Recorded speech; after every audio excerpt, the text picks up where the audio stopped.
The hype around Johan Manzambi will only heighten after his star turn from the substitutes bench helped Switzerland out of a hole and got their tournament truly up and running.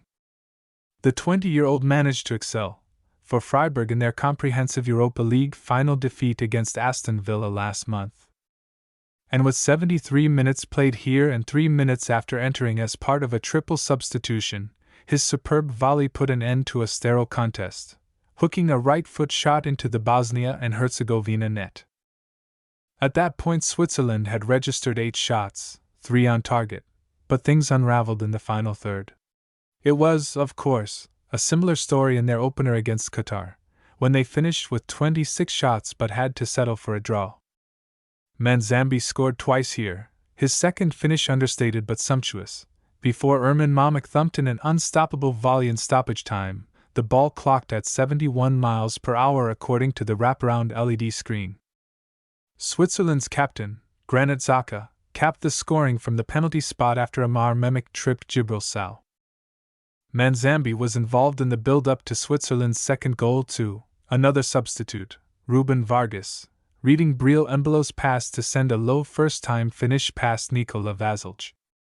The game had been set up for Edin Dzeko, aged 40 and 63 days, to take center stage after becoming the 9th oldest player to feature at a World Cup, but Bosnia and Herzegovina's hopes of advancing to the knockout stage of the tournament now hinge on Wednesday's final Group B game against Qatar. A gray day in Los Angeles meant no searing temperatures to contend with, but nevertheless the first half hydration break provided Bosnia and Herzegovina with some welcome respite. Other than a couple of early set pieces, Bosnia and Herzegovina's specialist subject, Switzerland, had given Serge Babarez's side the runaround. Dan Noyd blasted against the side netting and found joy inside the left channel. A few minutes later he tried to flick Fabian Rieder's cross goalwards after Granit Xhaka's weighted ball into the box. Switzerland schooled their opponents, who were also guilty of giving Murat Yakin's men a helping hand.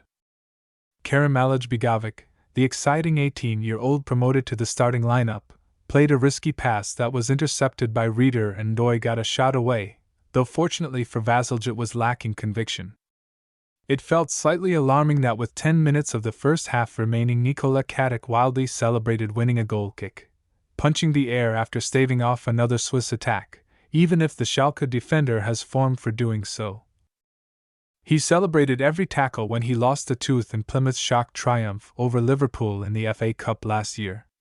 A few moments earlier Bosnia and Herzegovina had their first sight of goal after Alajbegovic fed Edin Dzeko inside the box. Dzeko stood up a dainty cross towards the back post, but Benjamin Taharovic recorded a swing and a miss. Approaching the interval, Remo Freuler blocked Dzeko's first shot after a bright run by Alajbegovic. After the halftime whistle sounded, presumably Switzerland's struggles to again apply the finishing touch flowed through their players' minds as they headed down the tunnel. They had 4 shots but only 1 on target. The numbers were not quite as stark as in their opener with Qatar, when they finished with 26 shots to 6. Qatar's stoppage time equalizer came courtesy of a Miro Mahim own goal. Ndoye was lively here, but Embolo was a little more on the periphery, Xhaka showing his frustration when seemingly on crossed wires at the pivotal moment. None of this should have surprised Switzerland, though, with Bosnia and Herzegovina stubborn opponents. Babarez's side had drawn their past 6 matches, including their penalty shootout victories in playoffs against Wales and Italy to reach this stage. Switzerland were hardly relentless in the second half, but the game continued in a similar theme, promising attacks coming undone in the final action. Manuel Akanji pinged a ball from right to left, Ndoye picked up the baton and sent another tame shot at goal, Vasilj making a comfortable save at his near post. It was Ndoye who produced one of the game's best moments, reading Xhaka's flighted pass and launching into the air to send an overhead kick at goal. Ndoye looked to the skies after Vasilj got 2 hands to his effort. Any joy would have been short-lived with Ndoye flagged offside. If Switzerland were going to score, Ndoye looked the most likely candidate. Amar Dedic took matters into his own hands to stop Ndoye streaming down the left early in the second half, earning a booking for tugging at the winger's shirt.